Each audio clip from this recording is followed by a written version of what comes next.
الحمد لله الذي شرفنا بكتابه وكريم خطابه وإرسال سيد أحبابه وجعلنا به خير أمة نتلقى عنه جل جلاله ونمضي على سننه الذي سنه على يد رسوله المصطفى صلى الله عليه وسلم، ونهتدي بنور وحيه وتنزيله، ونقتدي بحبيبه ورسوله.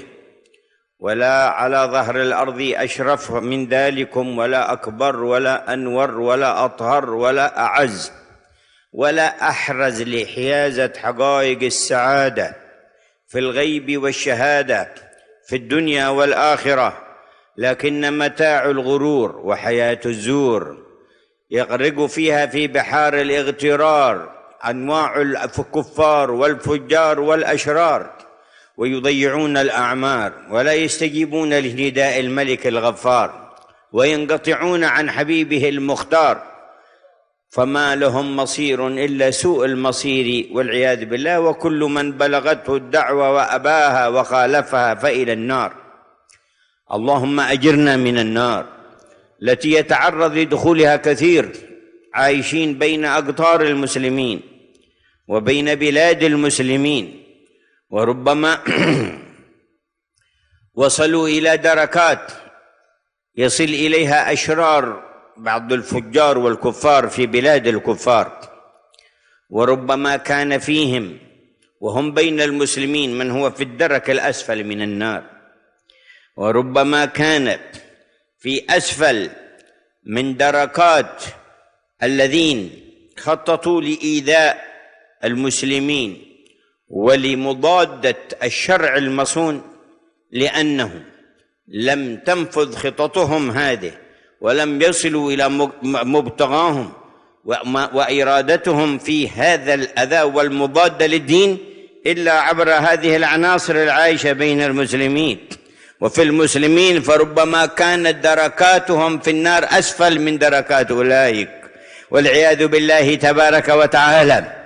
Segala puji bagi Allah yang telah memuliakan kita dengan firman-Nya, dan dengan semulia-mulianya firman serta mengutus kepada kita pemimpin para kekasih-Nya. Dan berkat beliau kita menjadi umat yang terbaik hingga kita dapat mengambil ajaran dari beliau dan mengikuti semua petunjuk darinya secara langsung melalui tangan Nabi yang terpilih sallallahu alaihi wasallam. Kita dapat mengikuti cahaya daripada wahyu dan ajarannya yang diturunkan kepadanya hingga kita dapat mengikuti Rasulnya yang terkasih. Sebab tidak ada yang lebih mulia, lebih agung, lebih bercahaya dan lebih besar, lebih suci dan lebih mengetahui hakikat kebahagiaan untuk kehidupan zahir, batin, dunia dan akhirat di seluruh penjuru bumi ini melebihi daripada beliau. Tetapi kehidupan yang penuh dengan tipuan dan godaan, yang mana banyak tenggelam di dalamnya orang-orang kafir dan orang-orang yang jahat perangainya, bahkan mereka buang sia-sia umur mereka, yang mana mereka enggan untuk menerima seruan daripada Tuhan Maha Raja lagi Maha Pengampun, bahkan terputus daripada kekasih Allah yang terpilih, hingga kelak yang mereka alami di akhir kehidupan mereka adalah akhir yang buruk yang penuh dengan siksaan. Begitu juga siapapun yang telah sampai kepadanya seruan dakwah ini kemudian ia menolaknya, maka tempatnya adalah di api neraka. Ya Allah, hindarkan kami dari api neraka, di mana banyak orang yang akan masuk ke dalam api neraka sedangkan ia hidup di tengah kaum muslimin dan berada di negara-negara Islam. Bahkan sebagian telah mencapai tingkatan terbawah di dalam api neraka, yang mana penghuninya adalah orang-orang yang berperangai buruk dari kalangan orang-orang kafir yang mereka kelakuannya di negara-negara kafir semasa hidupnya. Bahkan ada sebagian yang telah mencapai tingkatan terbawah di dalam api neraka sedangkan saat hidupnya tinggal di tengah orang-orang Islam. Di samping itu ada juga juga yang berada di tingkatan lebih bawah lagi lantaran semasa hidupnya merancang untuk menyakiti orang-orang Islam dan melakukan perlawanan terhadap ajaran syariat yang terjaga ini. Padahal yang merancangnya adalah mereka orang-orang kafir,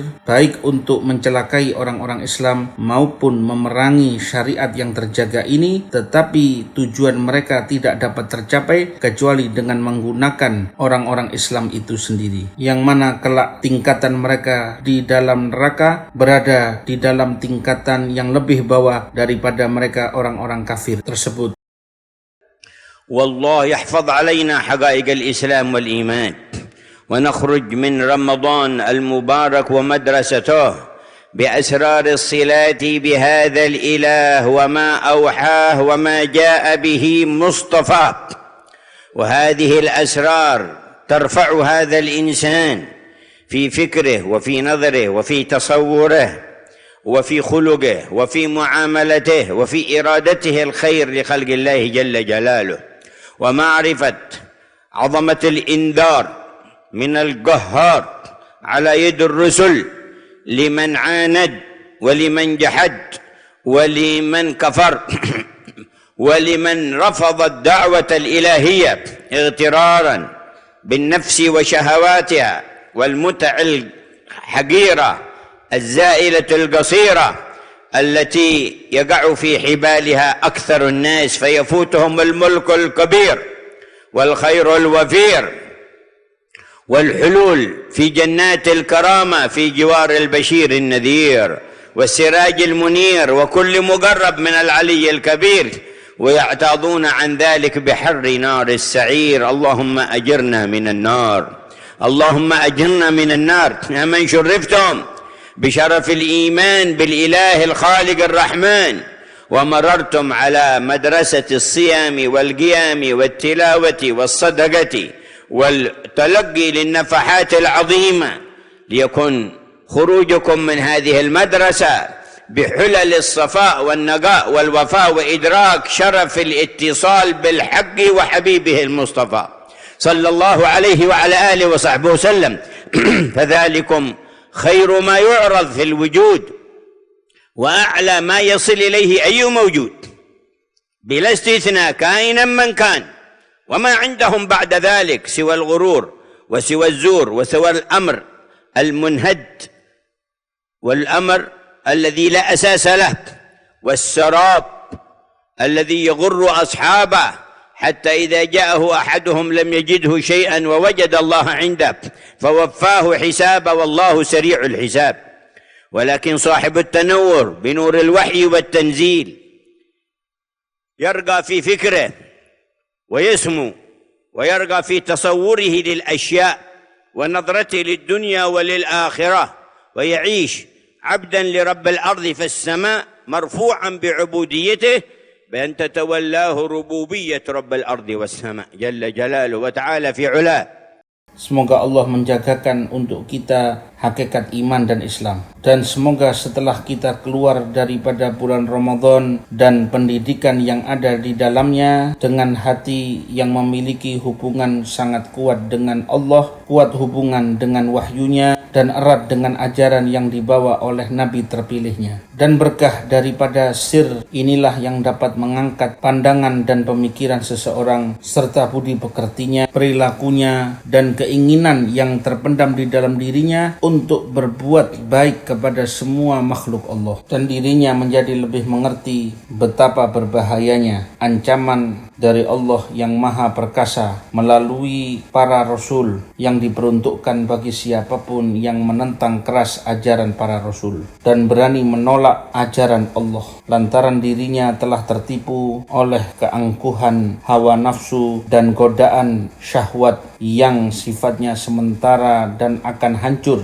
di mana banyak orang terperangkap di dalamnya hingga kehilangan akan anugerah agung dari Tuhannya, bahkan tidak masuk surga mendampingi sang Nabi yang pembawa kabar gembira dan peringatan, dan orang-orang yang didekatkan di sisi Allah. Bahkan mereka rela menukar itu semuanya dengan panasnya siksaan api neraka. Ya Allah, hindarkanlah kami dari panasnya api neraka. Ya Allah, hindarkanlah kami dari siksa api neraka. Wahai kalian yang telah dimuliakan dengan iman kepada Allah Sang Maha Pencipta lagi Maha Penyayang, dan kalian telah melewati masa-masa pendidikan yang terisi dengan puasa, sholat, zikir, sedekah, dan memburu rahmat Allah, ibaratnya sebuah sekolahan yang mana bila kalian lulus di dalamnya akan mendapatkan pakaian kemuliaan hubungan kepada Allah dan kepada Nabi yang terpilih Sallallahu alaihi wasallam. Itulah perkara terbaik yang ditawarkan di dalam kehidupan di semesta ini. Bahkan itulah tingkatan tertinggi yang pernah dicapai oleh makhluk siapapun, tanpa terkecualikan siapapun itu orangnya. Adapun penawaran selainnya hanyalah kebohongan dan tipu daya belaka, yang mana semuanya hanyalah ibarat fata morgana, tidak ada wujudnya sama sekali, hingga akhirnya mereka tidak dapatkan apapun yang mereka pikirkan selama ini, dan yang mereka dapati hanyalah Allah yang akan memberikan hasil daripada amalan mereka, dan Allah lah yang maha cepat dalam membuat perhitungan. Tetapi orang yang memiliki hati yang telah diterangi oleh cahaya Al-Quran menjadi orang yang semakin sadar dalam pola pikirannya dan pandangannya terhadap segala sesuatu, dan lebih mengerti akan kehidupan dunia dan akhirat. Itulah yang akan menjadikan dirinya sebagai hamba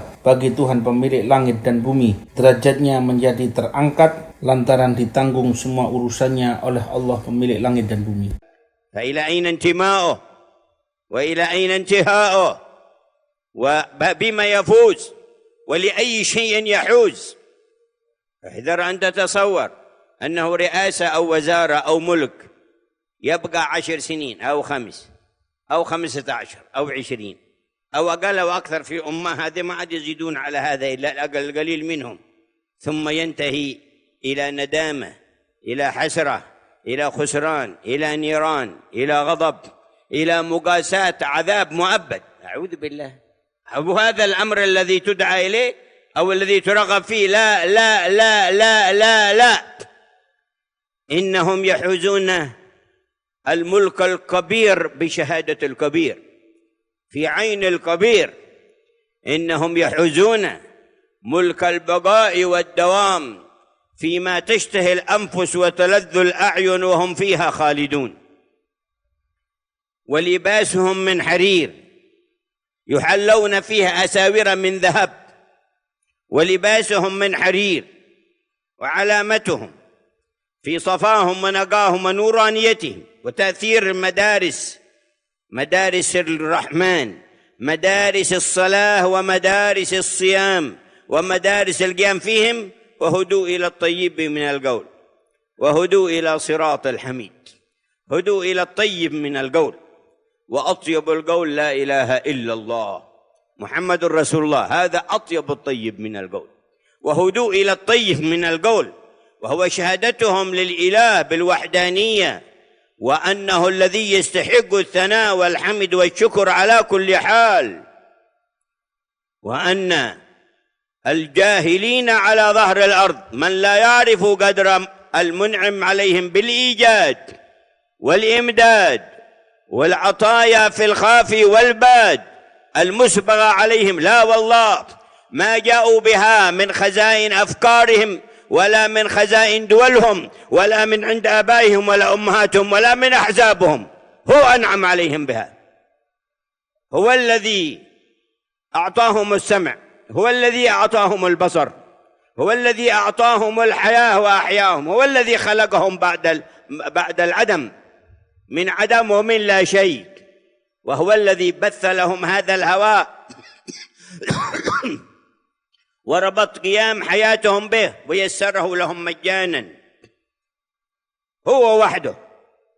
Lihatlah sandarannya kepada siapa, dan lihatlah bagaimana akhirnya nanti. Lihatlah betapa dirinya beruntung dan anugerah apa yang ia peroleh. Jangan pernah terfikirkan olehmu bahwasanya ia berlindung di bawah kekuasaan dan kerajaan yang sifatnya akan hilang dalam jangka beberapa tahun, meskipun itu adalah 10 tahun lebih atau 15 tahun atau 20 tahun. Kurang lebihnya jangka waktunya sedemikian saja kekuasaannya. Apalagi di tengah masyarakat tidak ada yang lebih banyak daripada jangka waktu itu. Lalu berakhir pada penyesalan, kerugian, api neraka dan murka Allah. Bahkan berakhir pada siksaan yang selama-lamanya. Kami berlindung kepada Allah dari hal semacam ini. Apa kalian kira inikah yang ditawarkan untuk mereka? Sungguh bukan. Mereka telah berhasil mendapatkan anugerah yang besar dengan pengakuan dari Tuhan yang Maha Besar. Mereka mendapatkan kekuasaan abadi yang di dalamnya terdapat semua kesenangan yang diinginkan oleh semua jiwa. Pakaian mereka dari sutra, dipakaikan untuk mereka semua perhiasan gelang-gelang terbuat dari emas dengan pakaian sutranya. Ciri-ciri mereka adalah dalam kehidupan dengan hati yang bersih karena pengaruh daripada pendidikan Ramadan yang berisi pendidikan dari Allah melalui sholat dan puasa. Mereka ditunjukkan pada ucapan yang enak didengar di dalam surganya, dan mereka ditunjukkan pada jalan yang terpuji. Mereka mendapatkan petunjuk menuju ucapan terbaik, yaitu la ilaha illallah Muhammad Rasulullah. Inilah ucapan yang terbaik. Mereka terbimbing pada ucapan terbaik yang dibuktikan dalam kesaksian mereka akan keesaan Allah, dan hanyalah Allah yang berhak untuk dipuji dan untuk disyukuri. Dan sesungguhnya orang-orang yang bodoh itulah mereka yang tidak mengenal Tuhan yang memberikan nikmat kepada mereka dengan nikmat atas diwujudkannya mereka serta pemberian rezeki lainnya yang selalu diberikan baik secara zahir dan batin. Dan sungguh demi Allah, apa yang mereka miliki bukanlah berasal dari warisan bapak ataupun ibu mereka, ataupun dari kepintaran mereka dan usaha mereka, tetapi semuanya berasal daripada kenikmatan yang diberikan oleh Allah. Dialah Allah yang memberikan kepada mereka pendengaran dan penglihatan. Allah lah yang menghidupkan mereka setelah mereka sebelumnya tiada. Dialah Allah yang telah memberikan kepada mereka udara ini, yang Allah ikatkan kehidupan mereka bergantung kepadanya dan dimudahkan untuk mereka secara gratis. Dialah satu-satunya. والله ما جاءوا بشيء من هذه النعم من أحزابهم ولا من أفكارهم ولا من دولهم ولا من وزاراتهم.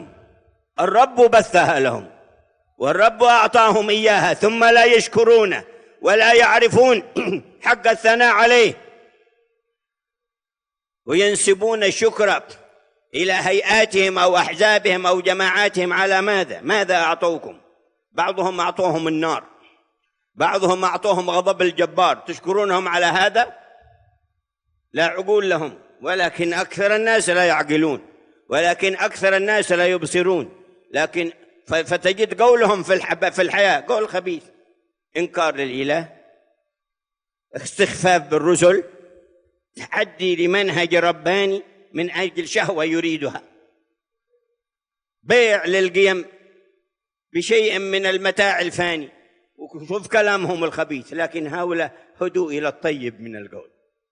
إن تكلموا بالرحمة، وتكلموا بالقيم، وتكلموا بالخلق، وتكلموا بتعظيم أمر الإله، وتكلموا بالتزود والاستعداد للدار الآخرة. هذا الطيب من القول. وهدوا إلى الطيب من القول. وإن مسلكهم وهدوا إلى صراط الحميد.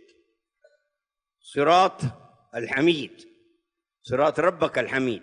الله أكبر. وأن هذا صراطي، فإذا هدوا إلى صراط الحميد فقد حمدوا وحمدوا، فكل منهم حميد. سالك على صراط الحميد، وهدوا إلى الطيب من القول، وهدوا إلى صراط الحميد. وأطيب القول على ظهر الأرض ما أجراه خالق الأرض والسماء وخالق الإنسان ومكونه ومكون لسانه ولغته ومكون صوته. أكبر ما صدر على ظهر الأرض ما تفوهت به ألسنة أنبيائه ورسله. هذا أطيب ما يوجد من القول. هم الذين اختارهم واصطفاهم. الله يصطفي من الملائكة رسل ومن الناس. أطيب القول أجرى على ألسنتهم، فخير القول قولهم، في الأول والآخر والباطن والظاهر قول النبيين، وأطهرهم وأصدقهم محمد، وكلهم صادقون وكلهم قولهم الحق عليهم صلوات الله وتسليماته. وجاء الخاتم يقول الحق عنه وما ينطق عن الهوى إن هو إلا وحي يوحى، ويترجم المعنى صلى الله عليه وسلم ويشير إلى لسانه العذب الطاهر ويقول اكتب للصحابي فوالذي نفسي بيده ما خرج منه، وأشار إلى لسانه إلا الحق، ما خرج منه إلا الحق. Demi Allah, tidaklah mereka mendapatkan fasilitas kenikmatan sedemikian rupa dari partai mereka, ataupun dari pemikiran-pemikiran mereka, ataupun dari negara mereka, maupun dari kekuasaan mereka. Tetapi dialah Allah yang memberi mereka dan membentangkannya untuk mereka, lalu mereka tidak bersyukur kepadanya. Bahkan mereka tidak mengenal kewajiban untuk memujinya. Malah mereka berterima kasih kepada partai mereka, kekuasaan mereka, dan golongan mereka sendiri. Terima kasih model apa atas pemberian apa? Bahkan sebagian yang mereka terima kasih kepadanya justru memberikan neraka dan memberikan murka Allah kepada mereka. Apakah kamu akan berterima kasih untuk hal yang demikian? Memang mereka tidak berakal, tetapi kebanyakan manusia juga tidak berakal dan hilang kesadaran. Bahkan mereka telah mengatakan perkataan yang terburuk, yaitu mengingkari adanya Tuhan, meremehkan para rasul, bahkan menentang ajaran-ajaran Allah semata-mata untuk melampiaskan hawa nafsunya, bahkan menjual kehormatan hanya demi mendapatkan duniawi yang sementara. Coba lihatlah, bandingkan ucapan mereka yang jelek dengan mereka yang telah mendapatkan bimbingan untuk mengucapkan kata-kata yang baik. Saat berbicara, mereka membicarakan tentang kasih sayang, penuh penghormatan, sopan santun, penuh pengagungan kepada Allah, mengajak sesama untuk memiliki bekal untuk hari akhirat. Inilah ucapan dari hasil bimbingan untuk mengatakan yang baik. Dan di manakah ujung perjalanan mereka? Yaitu terbimbing menuju jalan yang terpuji, yaitu jalan sesuai ajaran Tuhanmu yang maha terpuji. Difirmankan, sesungguhnya ini adalah jalanku, maha besar Allah.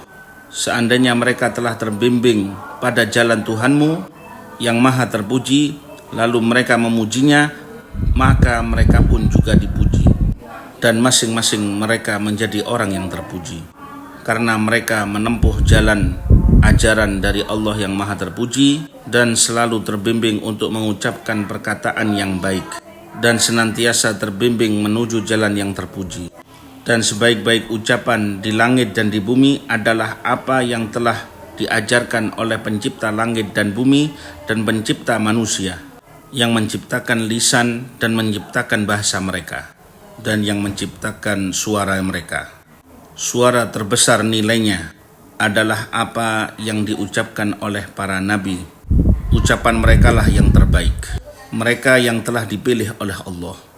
Sebab Allah yang memilih para utusan dari kalangan manusia dan malaikat. Tentunya ucapan terbaik pastilah terucapkan lewat lisan mereka. Maka ucapan terbaik adalah apa yang mereka katakan secara zahir dan batin dari awal hingga akhir, yaitu ucapan para nabi. Dan yang paling suci ucapannya di antara mereka yaitu ucapan Nabi Muhammad. Mereka semuanya benar dan jujur.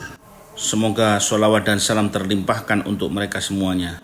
Lalu datanglah Nabi terakhir yang sabdanya diakui kebenarannya oleh Sang Pencipta yang maha benar, dan disifatkan tidaklah ia mengatakan dari kehendaknya sendiri, melainkan wahyu yang diwahyukan kepadanya. Hal ini dijelaskan oleh Nabi SAW saat menyuruh seorang sahabat untuk menulis sambil menunjuk kepada lisannya yang fasih dan suci.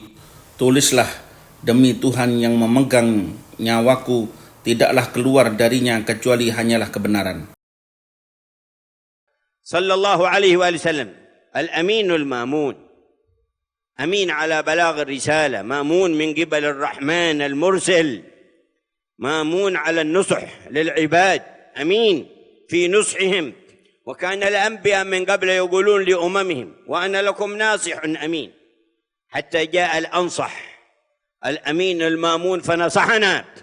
فخيرنا في اتباع قوله وفيما جاء به عن الرب جل جلاله وتعالى في علاه.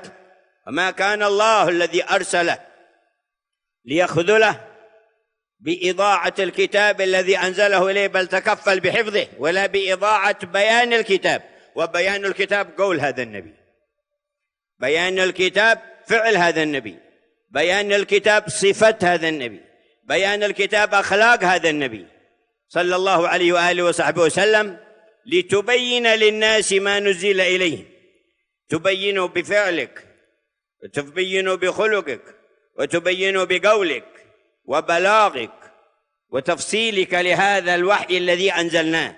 وقد بينه صلى الله عليه وسلم، ولن يخذله الذي أرسله بإضاعة قوله، كما لم يضيع القرآن، بل حفظ القرآن وحفظ قول محمد.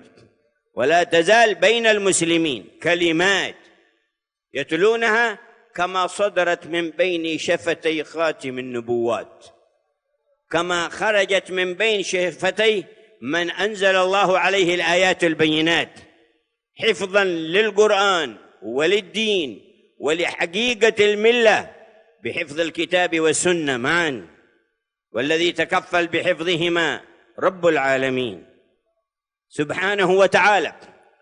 حفظ من جهة تواترها في تلقيها بالجمع عن الجمع، وحفظ بعد ثبوتها وتواترها بحسن الأمانة في ترجمة معانيها على أيدي الخلص الأصفياء المخلصين. ومستودع الحفظ لها قلوب وأسرار أهل حضرة الرحمن. هناك تحفظ حقائق الكتاب وحقائق السنة. في أقوام يدك تذكره بالله، جبهتك تذكرك بالله، رجله تذكرك بالله، لباسه الذي عليه يذكرك بالله. فيهم يحفظ القرآن.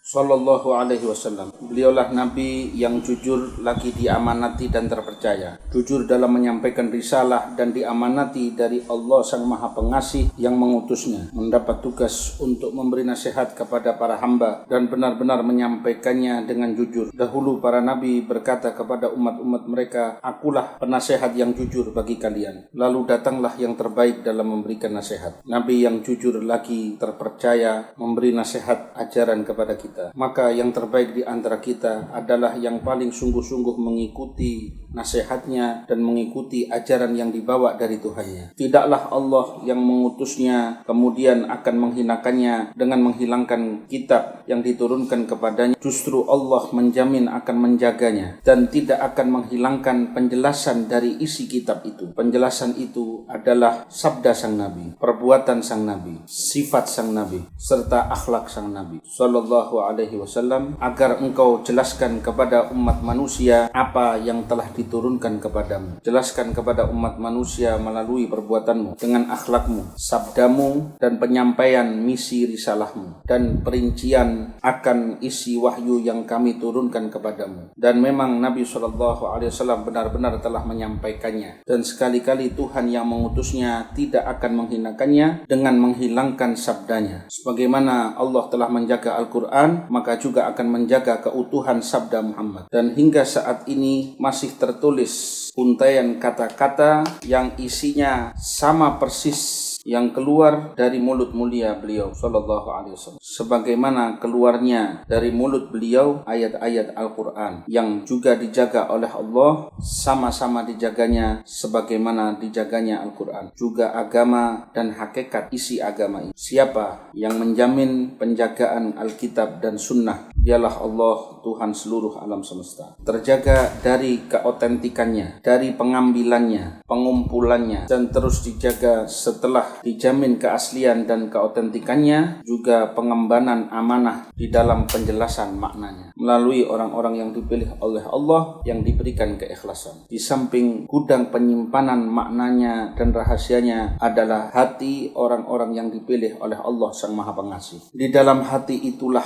tersimpan hakikat kitab dan sunnah, yaitu orang-orang yang mana tangan mereka, dahi mereka, kaki mereka, dan pakaian mereka mengingatkan kamu kepada Allah. Pada merekalah dijaga isi Al-Quran. بل هو آيات بينات في صدور الذين أوتوا العلم وسط صدورهم داخل الآيات هناك وحقائق القرآن هناك وبوجودهم القرآن محفوظ ويوم يفقدون على ظهر الأرض يغار الله على كتابه ويرفع الكتاب ولا يبقى قرآن على ظهر الأرض ولا آية واحدة ويكون قرب قيام الساعة. أعاذنا الله من الأسوأ والشرور وبارك لنا في الأعمار القصيرة حتى نغنمها لحسن لقاء الإله الغفور ويكتب لنا مرافقة عبده البر الشكور المنير الطهور زين الوجود صاحب المقام المحمود وله لواء الحمد لا يحمله إلا هو وله الحوض المورود وله الوسيلة في جنات الخلود أول شافع وأول مشفع به يرفع الله من يرفع والله يرفعنا بالإيمان به وبحبه وبمتابعته وبتعظيم سنته تعظيم الكتاب الذي أنزل عليه والوحي الذي أوحي إليه. ولا يمكن تعظيم الكتاب من دون تعظيم الرسل ولا يمكن تعظيم الكتب والرسل من دون تعظيم آثار النبيين وآثار المرسلين. ولقد قص الله علينا في الكتاب بعض أقوال الأنبياء من قبل ثم قص علينا نبيه كثيرا من أخبارهم وأحوالهم وبين بعض ما أجمل في القرآن من أخبار الأنبياء وكلامهم صلى الله عليه وسلم وبقي محفوظا لدينا لنعلم أننا في وجهتنا إلى الله نستضيء بنور كلام الله ومعه البيان من كلام الأنبياء وكلام خاتم الأنبياء سيد الأنبياء صلى الله عليه وعلى آله وصحبه وسلم. وهذا الحق يقص علينا أقاويلهم لأننا مامورون بالاقتداء بهم. وأين الاقتداء إن لم نعرفهم ولم نعرف اسمع أقوالهم ولم نعرف أحوالهم؟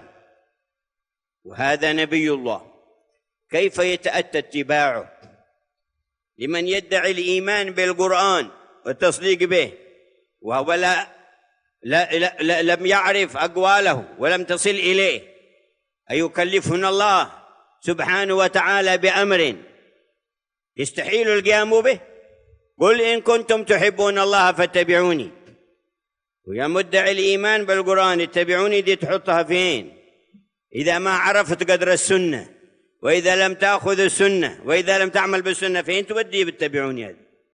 Justru itulah ayat-ayat yang jelas keterangannya di hati orang-orang yang diberikan ilmu. Di dalam hati itu ada Al-Quran. Selagi mereka hidup di muka bumi ini, maka Allah akan menjaga Al-Quran. Dan di hari kepergian mereka, maka Allah menjaganya dengan tidak meninggalkan satu ayat pun, bahkan mengangkat Al-Quran dari muka bumi. Ini pertanda akan dekatnya hari kiamat. Semoga Allah menghindarkan kita dari semua keburukan itu dan memberi kepada kita keberkahan umur yang singkat ini untuk mengumpulkan bekal dalam perjumpaan kepada Allah yang Maha Pengampun, hingga kelak kita dapat mendampingi sang Nabi yang baik lagi pandai berterima kasih, Nabi yang bercahaya, pemilik kedudukan terpuji, pemegang bendera pujian, tidak ada orang lain memegangnya kecuali beliau, yang kelak akan menjadi perantara penyebab tinggalnya kita di dalam surga yang abadi. Yang pertama memberi syafaat dan mendapatkan syafaat. Berkat beliau terangkatlah derajat orang yang dikehendaki oleh Allah. Semoga Allah mengangkat derajat kita berkat iman kepada kepada beliau, mengagungkan sunnah beliau, mengikuti jejak beliau, serta mengagungkan Al-Quran yang diturunkan kepadanya. Tidak dapat terwujud pengagungan kepada Al-Quran kecuali dengan mengagungkan para Rasul. Tidak akan terwujud pengagungan kepada kitab dan para Rasul kecuali dengan mengagungkan peninggalan para Nabi dan Rasul. Allah telah jelaskan di dalam kitabnya sebagian cerita dan ucapan para Nabi. Dan setelahnya Nabi SAW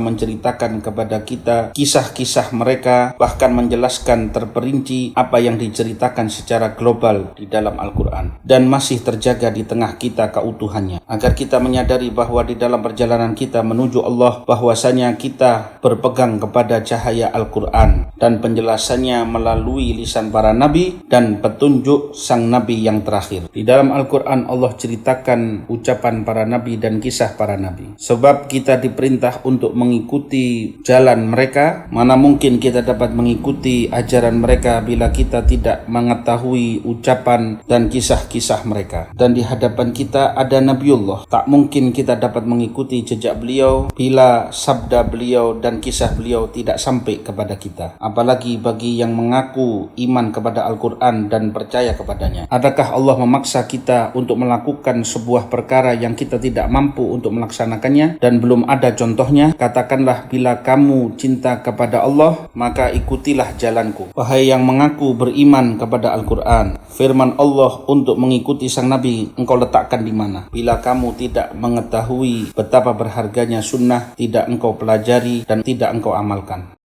تلعبها وتهملها وإن تذهب بقوله لتبين للناس ما نزل إليهم. تمسك القرآن بلا بيان، ماشي بيان. ما يمكن إيمان بقرآن من دون سنة، كما لا يمكن إيمان بسنة من دون قرآن. دين واحد. ويا أيها الذين آمنوا ادخلوا في السلم كافة. ما هو لعب، جزء من كذا جزء من كذا، ذا يأخذ كذا ويوم يجيب لنا فكر كذا ويوم يجيب لنا فكر كذا ويريدون يلعبوا بدين الله. لا لا لا لا لا. القرآن محفوظ والسنة محفوظة من جهة علومها وتدوينها والسند فيها، ومن جهة حسن التفسير والتأويل لمعانيها من أهله أرباب الإسناد، ومن جهة سرائر وقلوب استودعت سر القرآن، سر السنة والبيان عن سيد الأكوان، فكلها موجودة بهذه الأبعاد كلها. ما دام القرآن موجود فالسنة موجودة، وحملة القرآن حملت سره لا حملت ألفاظه موجودون. من يحمل ألفاظه؟ حتى إبليس عنده حملة ألفاظ القرآن. بتباريه في سورة بيجي أحسن منك، ما ينفعه شيء من كل ذلك، لكن حملت أسرار القرآن. الذين يظهر نور القرآن على وجوهه وعلى أخلاقه، وإذا تليت عليهم آياته زادتهم إيمانا. يخرجون من رمضان بما سمعتم عنهم يودعون 6 أشهر. من يودعون 6 أشهر؟ عايشين في سر العمل والأثر بمدرسته وما أحدث فيهم طول الأشهر هذا. هذا معنى يودعونه. يسألون الله قبول فيه إيش؟ ذاقوا تايم وعاملوا فتشبثوا قالوا ودعونه، بقوا عليه. ما عاد تنتهي 6 أشهر إلا وتذكرهم لما نازلهم يحملهم على إدراك الشهر الثاني. يقول رب زدنا ومتينا بهذا السر وندرك مثله في الشهر العادي، فيقولون يستقبلونه 6 أشهر. Apa kamu ingin mempermainkan ayat ini, membiarkannya begitu saja? Akan kamu letakkan di mana firman Allah? Terangkanlah kepada manusia apa yang diturunkan kepadamu. Apakah akan dibiarkan Al-Quran tanpa penjelasan, cukup secara harfiah saja? Tidak akan terwujud iman kepada Al-Quran tanpa sunnah, sebagaimana tidak terwujud iman kepada sunnah tanpa Al-Quran. Agama ini isinya utuh dan satu, bukan permainan. Tidak bisa diambil sebagian dibuat dibuang bagian lainnya. Sebagian digunakan lalu dicampur dengan pemikiran yang lain dan lainnya ditinggalkan. Mereka yang ini ingin mempermainkan agama Allah. Tidak bisa demikian jadinya. Al-Quran dan Sunnah senantiasa terjaga, baik dari sisi ilmu, penyusunannya, dan mata rantai sanadnya, dan dari segi penafsiran dan pentakwilannya akan isinya dari para pakarnya yang memiliki mata rantai sanad, dan dari sisi lain rahasia dan hakikatnya yang terletak di dalam hati orang-orang yang dititipkan di dalamnya rahasia Al-Quran, rahasia Sunnah dan penjelasannya yang terambil dari Nabi SAW. Semuanya masih asli dan utuh.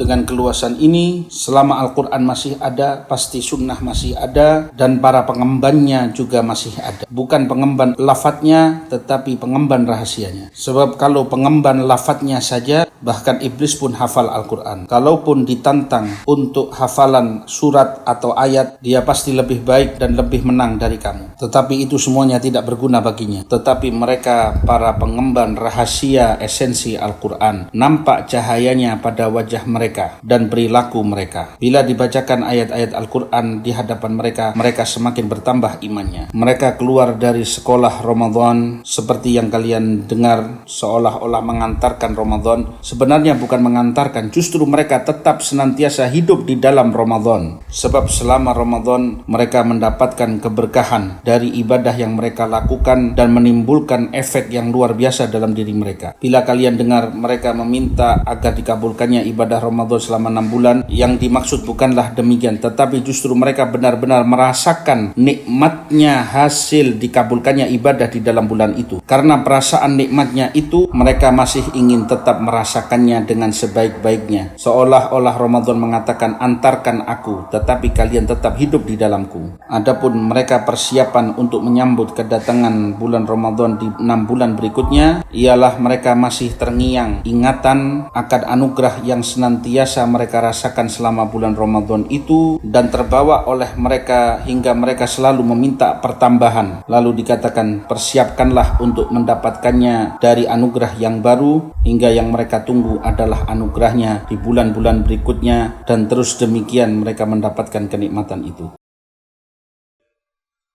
هذا حال الرعيل الأول ما فتحوا آذانهم ليهود واليهود في وقتهم كثير، ولا لنصارى والنصارى في وقتهم كثير، ولا لملحدين والملحدين في وقتهم كثير، لكن ما فتحوا آذانهم لهم. فتحنا لهم قلوبنا وآذاننا وسلمنا لهم عيالنا. يقول لهم بعض المسلمين الغفل، املأوا عقل ولدي بما شئتم من أكاذيبكم. ليه؟ لأنه ما قوم عنده الأساس، ولا ربط قلبه برب الناس وخير الناس، ولا وصلوا بالصادقين مع الرب، ثم جاب له الجوال اللي فيه كله حاجة وأعطاه إياه. يا كفار ملوا ولدي بما تريدون من الأكاذيب والكفر. إيش هذا الضياع؟ إيش هذه الغفلة؟ أنت صمت رمضان وحالك في البيت هكذا، وحال أولادك هكذا. الصيام ده إيش أحدث فيك؟ لمن صمت؟ ولما امتنعت عن الطعام والشراب؟ ثم لا تدري بحال ولدك في ماذا يتلقى وإيش يتصور وإيش يفكر مما يلقى إليه من هناك من هنا ومن هناك، وأساسه ضايع. لا ربطته بصالح ولا بولي، ولا أحسنت تدريسه وتعليمه الأساسيات من صغره. بل مسكين عاده أمانة في عنقك وهو صغير، وقد فتحت له أبواب الفتتان، وفتحت له أبواب التأثر السيء، وتركت الولد على هذه الصورة، وبدأ يكبر وفوقه أصدقاء وفوقه تيارات، شيء في المدرسة يحصلها، وشيء في الشارع، وشيء في السوق، وشيء في الدكك، وقطعته نهائيا. وأنت مسؤول. ألا كلكم راع وكلكم مسؤول عن رعيته. تعرف حق الأمانة، تصوم كيف، تصلي كيف، إذا ما دريت بأمانة الله في إقامة شريعته على ظهر الأرض، في نفسك، في أولادك، في أسرتك. وما أسرع ما تأخذه أي اتجاه ويسخر لحربك أنت، وحرب منهجك ومنهج جده أبوك وجدك معه، بيتنكر لهم لأنك سلمته لقمة للفسقة وللضائعين، وهذه مسؤولية كبيرة. يجب نتذكر شانها ونقوم بحقها. وبعد ذلك كله فإن أهملت وأضعت ولم تبالي فإن رب العرش سيختار من بين أفراد أمة محمد الذين يعيشون معك في زمانك من يقوم بحق الأمانة. وإن أردت تأخر وغيرك بيقوم بها. وإن تتولوا يستبدل قوما غيركم ثم لا يكونوا أمثالكم. وفي أسرار هذا الوحي. Demikianlah keadaan para sahabat. Mereka tidak pernah buka telinga mendengarkan propaganda orang-orang Yahudi ataupun Nasrani. Padahal di masa itu jumlah mereka banyak. Tidak mau mendengarkan rayuan orang-orang ateis. Padahal jumlah mereka saat itu juga banyak.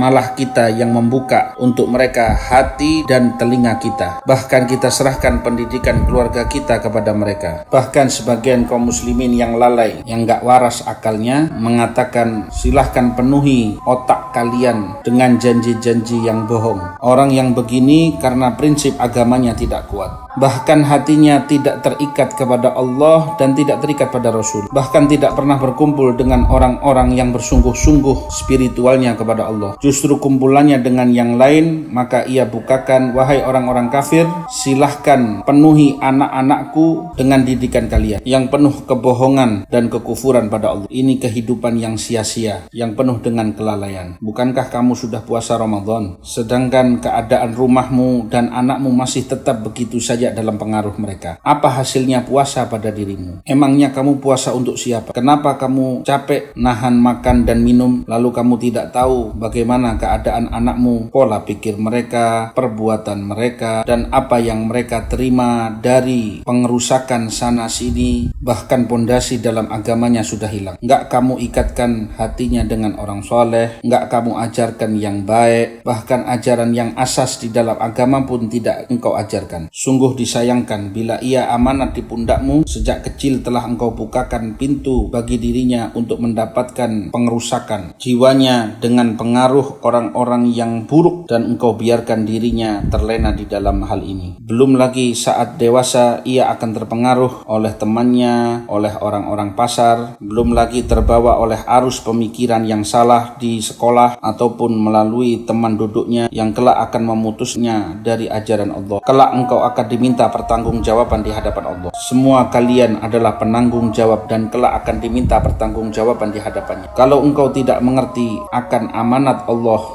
dalam sholat dan puasa, bagaimana kamu melakukannya? Saat kamu tidak mengerti amanat penerapan ajaran Allah di muka bumi ini melalui keluarga dan anak-anakmu, maka akan datang masanya akan berbalik berperang melawan, akan menentang ajaranmu, ajaran kakekmu, ajaran datuk-datukmu, bahkan tidak mau mengenal mereka, karena engkau telah serahkan dia ibarat suapan makanan kepada orang-orang yang fasik. Hal semacam ini haruslah benar-benar kita pikirkan dan kita perhatikan. Kalaupun setelahnya itu tetap saja engkau tidak peduli, maka Allah akan pilih dari kalangan umat Nabi Muhammad ini yang masih hidup di tengah kamu dan di masamu, akan melaksanakan amanat dari Allah dengan sebaik-baiknya. Silahkan kamu pilih sendiri, mau maju ataukah mundur. Kalaupun kalian berpaling, Dia Allah yang akan menggantikan kalian dengan orang-orang lain yang tidak akan sama dengan kalian. Dan di balik rahasia daripada wahyu ini,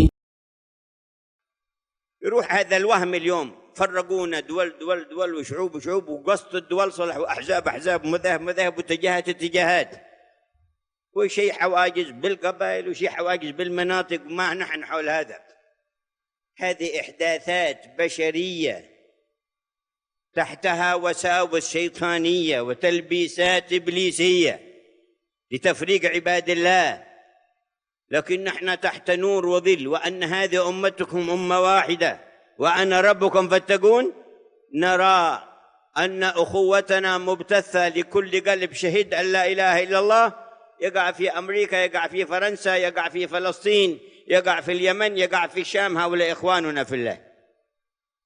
ونرى أننا حملت أمانة أمام الذين لا يقولون لا إله إلا الله كائنين من كان، إن حاربوا وإن سالموا، حاملين أمامهم لنبلغهم ولنهديهم بما استطعنا ولنحرص عليهم.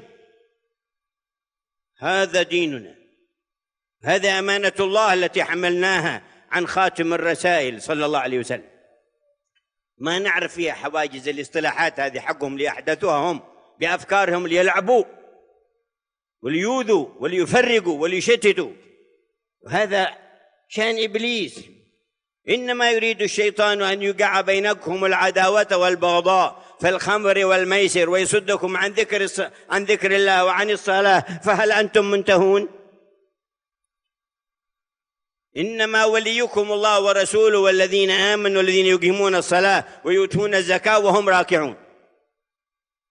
وإن كان مؤمن بالله يقيم الصلاة ويؤتي الزكاة ولينا في الله، وإن كان عايش في تل أبيب، وإن كان عايش في موسكو، وإن كان عايش في واشنطن، هذا ولينا في الله. وهم كثر مبثوثون هنا وهناك، ويختار الله من يختار منهم ليظهر بهم دينه ولينصر بهم شريعته. وما تحسب أن الأمر عبث ولا هزو ولا لعب ولا بأيدي غير الله، يضل من يشاء ويهدي من يشاء، والعاقبة للمتقين. إن الأرض لله يورثها من يشاء والعاقبة للمتقين، كما قال سيدنا موسى عليه السلام. هذا من أقاويل الأنبياء لنعبد الله باتباعها. أيحفظ قول موسى ولا يحفظ قول محمد؟ الذي حفظ لنا قول موسى وسط كتابه ما بيحفظ لنا قول المرسل مباشرة إلينا؟ كذب من ادعى ذلك، بل هو أحفظ لكلام محمد، ومحمد محفوظ كلامه، وما بلغه عن الرب جل جلاله في القلوب والأرواح والعقول لأربابها، وفي الطروس والسطور لمن يأخذها ويتلقاها بتلقيه من باب هذا الحس وهذا الظاهر، محفوظة حسا ومعنى، محفوظة ظاهرا وباطنا. Saat ini ada pikiran yang memisahkan kita dan memecah belah kita, baik dipecah dengan negara-negara yang berbeda-beda, daerah yang berbeda-beda, di dalamnya juga dipecah dengan berbagai golongan, partai dan ormas, belum lagi perbedaan etnik, semuanya menjadi pembatas dan penghalang. Kami tidak ikut serta berada di dalamnya, sebab ini semuanya adalah buatan manusia yang mengandung berbagai godaan iblis yang tujuannya untuk mengotak-ngotakkan kita, tetapi kami berada di bawah naungan cahaya ajaran Allah dan Rasulnya, yaitu umat kalian adalah satu umat dan akulah Tuhan kalian, maka takutlah kalian padaku. Dan kami bersaudara kepada siapapun yang bersaksi bahwa tiada Tuhan kecuali Allah, mau dia di Amerika, mau dia di Perancis, mau dia di Palestina, di Yaman atau di Syam, mereka semuanya adalah saudara-saudara kami. Dan kami memandang diri kami sebagai pengemban amanat untuk mereka yang tidak beriman kepada Allah, siapapun mereka itu orangnya, baik dalam posisi perang ataupun mereka berdamai. Tugas kami adalah untuk menyampaikan dan membimbing mereka pada jalan hidayah dan menginginkan kebaikan untuk mereka. Inilah ajaran agama kami, inilah amanat dari Allah yang kita emban dari sang Nabi penutup sallallahu alaihi wasallam. Kami tidak mengenal pembatas dalam hubungan yang dibuat oleh mereka itu, yang mana mereka mempermainkan pemikiran hanya untuk menimbulkan perpecahan, peperangan dan pertentangan. Ini adalah pikiran iblis. Sesungguhnya setan ingin untuk mengadakan permusuhan di antara kalian melalui minuman keras dan perjudian, dan mencegah kalian dari zikir dan sholat.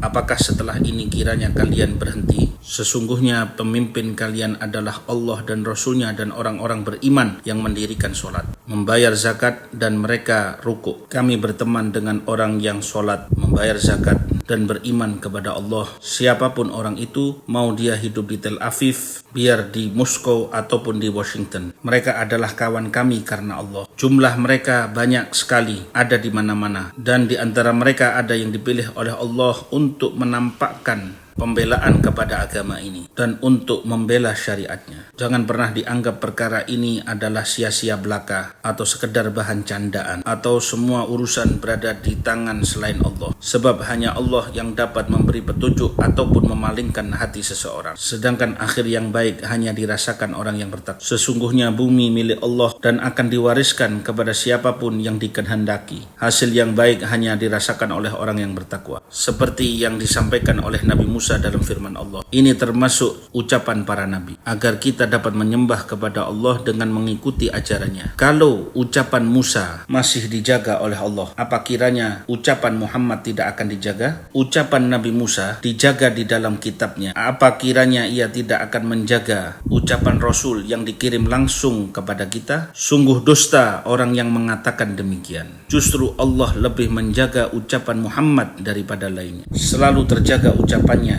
baik di dalam hati, di dalam ruh, dan selalu terjaga pada para pemiliknya. Bahkan tercatat dalam catatan bagi siapapun yang mempelajarinya. Ini yang zahir, kemudian yang satunya yang batin. Jadi terjaga secara zahir dan batin.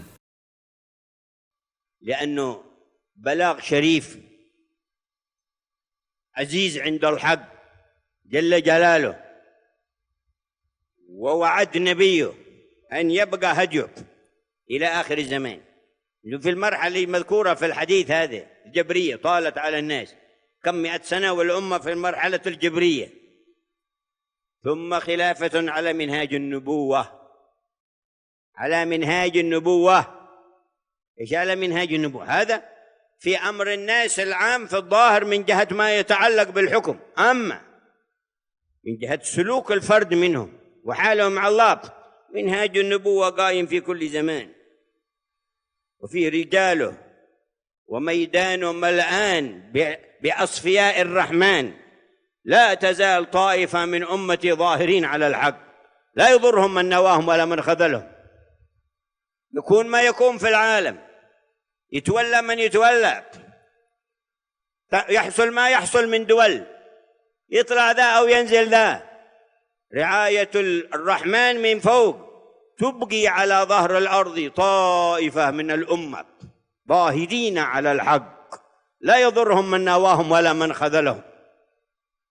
هذه إرادة المكون، إرادة البارئ الخالق المصور، إرادة من بيده أنفاس البشر وبيده سبحانه وتعالى نواصي البشر.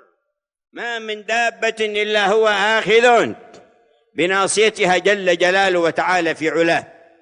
فاصدقوا مع الله وتوجهوا بالصدق إليه، واخرجوا من بركات رمضان ببركات رمضان، ومن نفحات رمضان بنفحات رمضان، ومن سر رمضان بسر رمضان، ليبقى معكم ويدوم متصلين بالحي القيوم مقتدين بالسيد المعصوم صلى الله عليه وسلم الذي في اتباعه محبة الذي أرسله إلينا.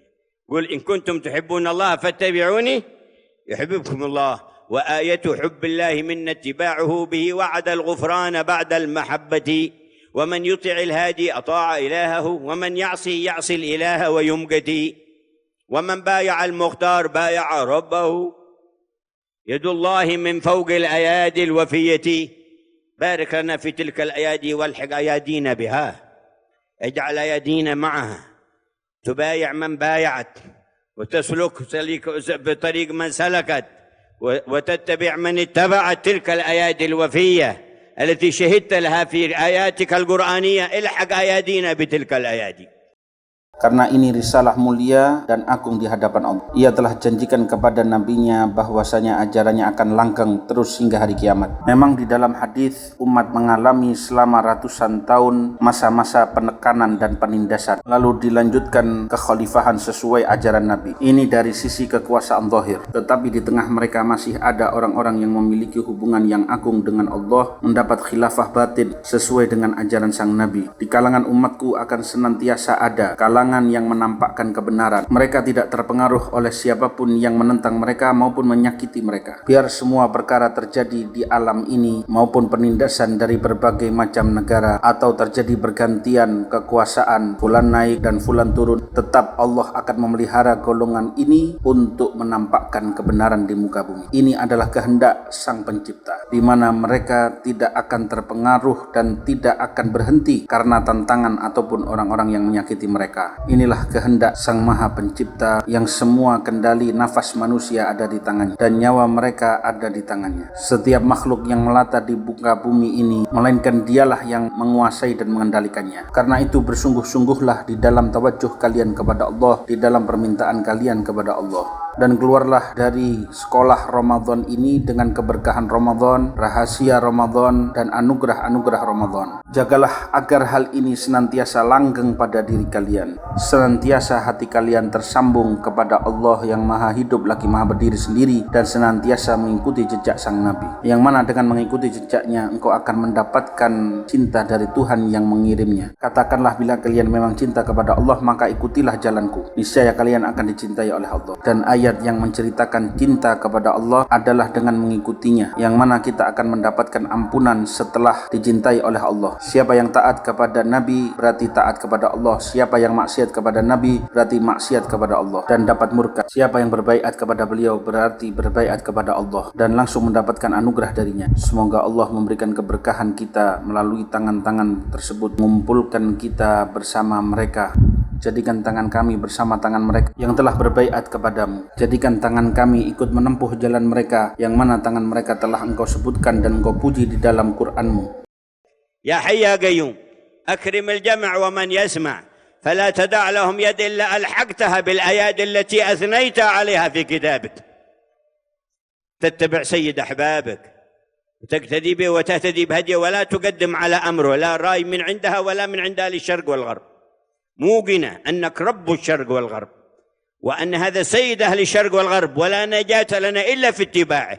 اللهم به اكشف عنا كل كرب واغفر لنا بكل ذنب واجعل حظنا من رمضان وفير واجعل نصيبنا من رمضان كبير واقبله منا وأعدنا إلى أمثاله يا رب ولا تجعله آخر العهد منه في صلاح لأحوالنا وأحوال المسلمين، في دفع للبلاء عنا وعن المؤمنين، في انتشار لنور الهدى والحق في المشارق وفي المغارب. يا ولي يا كريم يا حق يا حي يا قيوم يا الله، بدعوة الأمين استجب دعاءنا ولبي نداءنا واكشف اللهم عنا البلاء وعن أمة حبيبك محمد ظاهرا وباطنا يا من بيده الأمر كله. أوقفتنا على أبوابك لاذين بأعتابك فلك الحمد، وألهمتنا دعاءك والاعتماد عليك والاستناد إليك فلك الحمد. فلا تسلط علينا فاجرا ولا كافرا ولا شيطانا ولا صادا عن سبيلك يا الله، والطب بنا وبالأمة فيما تجري به المقادير، وما أريتنا من لطف كبير أدمه علينا وضاعفه لنا ولا تنزعه عنا يا حي يا قيوم يا واحد يا أحد يا فرد يا صمد يا الله. تنبي عن سر صلتك بالله لهجك بيا الله، فمعتمدا عليه قل يا الله ومستندا إليه قل يا الله وموقنا به قل يا الله مستيقنا أنه يسمعك قل يا الله. فمن قبل أن تنطق بها بلسانك ومن حين ما يتوجه بها قلبك ليقول بها قد سمعها منك، فهو الله السميع البصير فاتح أبوابه لأمة محمد له الحمد والمنة قل يا الله. Wahai yang maha hidup lagi maha berdiri sendiri, muliakan yang hadir maupun yang mendengar. Sambungkan tangan kami dengan tangan orang-orang yang engkau puji di dalam kitabmu. Dan kami selalu mengikuti jejak sang Nabi dan ajarannya, mendahulukan perintahnya daripada pendapat sendiri ataupun pendapat orang lain, baik dari barat ataupun timur. Dengan meyakini bahwasanya engkau adalah Tuhan barat dan timur, dan ini adalah Nabi pemimpin barat dan timur, yang mana tiada keselamatan kecuali dengan mengikutinya. Ya Allah, Allah, berkat beliau angkat semua kesulitan, ampuni dosa-dosa, dan jadikan bagian kami dari bulan Ramadan anugerah yang banyak, anugerah yang besar. Terimalah ibadah kami di dalamnya, dan kembalikanlah kami kepada bulan Ramadan, dan jangan jadikan Ramadan ini terakhir bagi kami. Kami berdoa untuk kemaslahatan kaum mukminin. Angkatlah semua bencana dari kaum mukminin, dan sebarkanlah cahaya kebenaran ini di timur dan barat. Wahai yang maha dermawan, yang maha benar, wahai yang maha hidup lagi maha berdiri sendiri. Ya Allah, demi doa sang Nabi, kabulkan doa kami,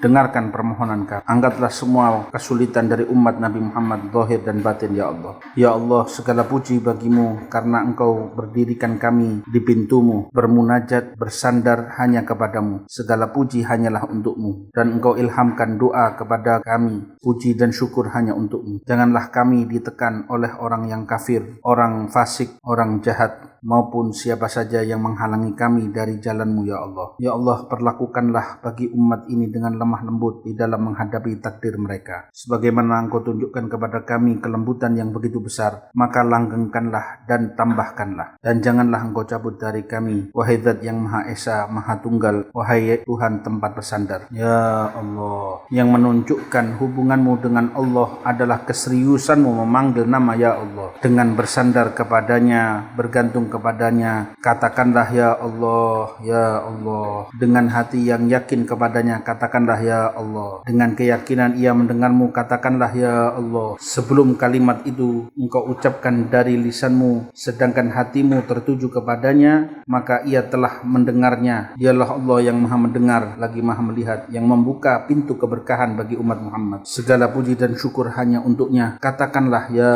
Allah.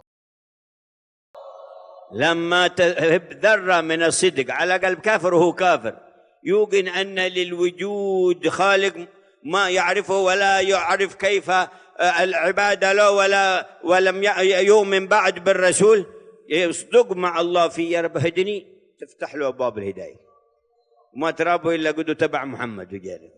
هذا صدق كافر التجا إلى الله فأجابه. وأنت مؤمن به إذا صدقت في الالتجاء إليه بيتركك، لكن ضعف الصدق فينا. قال الصدق فينا، فيا رب حققنا بحقائق صدق الإقبال عليك والوجهة إليك باليقين التام. ناده وهو يسمع ويقول يا الله، كلمة تنفعك عند لقائه، كلمة تنفعك عند الوقوف بين يديك جل جلاله وتعالى في علا. يا الله، ثبتنا على ما تحب، اجعلنا في من تحب.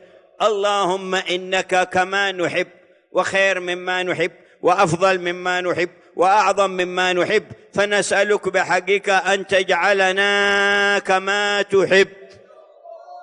اجعلنا كما تحب وأدخلنا في من تحب يا الله. أما أنت كما نحب، وخير مما نحب، وأفضل مما نحب، وأعظم مما نحب، وأجمل مما نحب. أنت فاجعلنا كما تحب، واجعلنا ممن تحب، واجعلنا في من تحب يا الله. بأحب أحبابك وسيد أهل حضرة اقترابك المخصوص بأسنى خطابك، سيد الوجود صاحب المقام المحمود، اللهم اسمع به خطابنا وافتح به الأبواب لنا، وأصلح بأحوال أهلينا ومن في ديارنا، واشف مرضانا وعاف مبتلانا، وبلغنا فوق منانا من خيرات الدارين يا رب الدارين يا الله. يا الله يا الله برحمتك يا أرحم الراحمين، والحمد لله رب العالمين.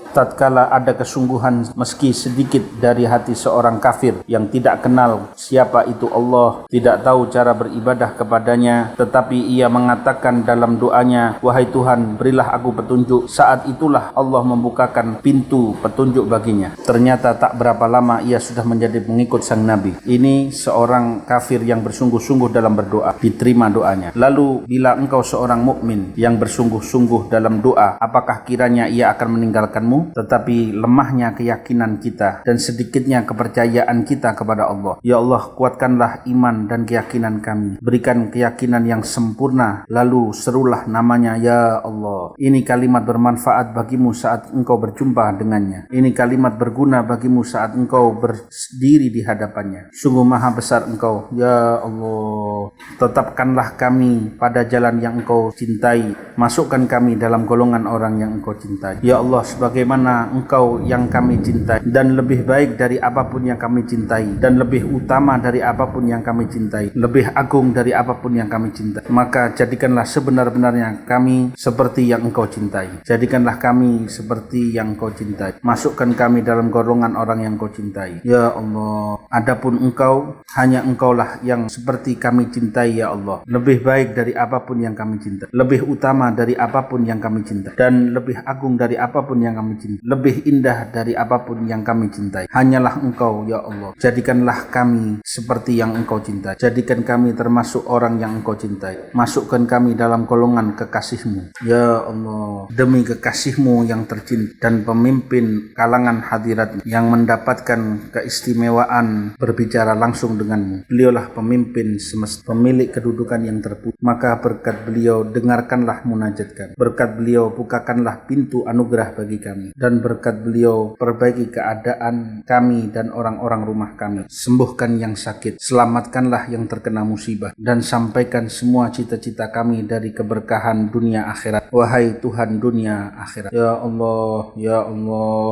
ya Allah, berkat rahmat-Mu, wahai Zat yang maha pengasih, dan segala puji hanyalah untuk-Mu, wahai Tuhan seluruh sekalian alam.